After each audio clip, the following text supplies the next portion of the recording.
Get ready with me for puja. మా కాలనీలో వినాయకుడు నిలబెట్టారు. సో రెడీ అవుతున్నాను. తిరుపతి నుండి వైజాగ్ షిఫ్ట్ అయిన 1 వీక్కి నా ఫేస్ మొత్తం స్కిన్ ఎలర్జీ వచ్చిందనమాట.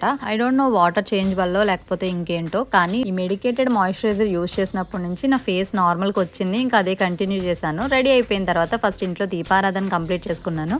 తర్వాత కాలనీలో వినాయకుడు నిలబెట్టారని చెప్పాను కదా, సో అక్కడికి వెళ్ళాము. అక్కడ కూడా దీపారాధన చేసుకున్నాం అందరం.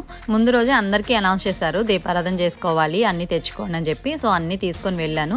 అక్కడ దీపారాధన చేసుకొని పూజ చేసేసుకున్న తర్వాత బయట కూర్చున్నాము. ఆ తర్వాత వచ్చిన వాళ్ళందరూ దీపారాధన కంప్లీట్ చేసేసుకున్న తర్వాత విష్ణు సహస్రనామాలు చదివారు. అండ్ ఆ తర్వాత ఒక డిస్కషన్ జరిగిందనమాట. నెక్స్ట్ డే ఫుడ్ ఏం పెట్టాలి అని చెప్పి అందరూ కలిసి కూర్చొని డిస్కషన్ చేసుకున్నారు. ఇంకా లాస్ట్లో ప్రసాదం అయితే పంచిపెడతారు కదా, ఆ ప్రసాదం తీసుకొని ఇంటికైతే వచ్చేసాను. ఇంకా మా ఇంట్లో చేసిన ఫుడ్ ఏంటంటే స్పైసెస్తో చేసిన ఉప్మా, నూకల ఉప్మా అనమాట. నైట్ టైం డిన్నర్లోకి చాలా ఈజీ రెసిపీ, టేస్ట్ చాలా బాగుంది. ఈసారి రెసిపీ షేర్ చేస్తాను.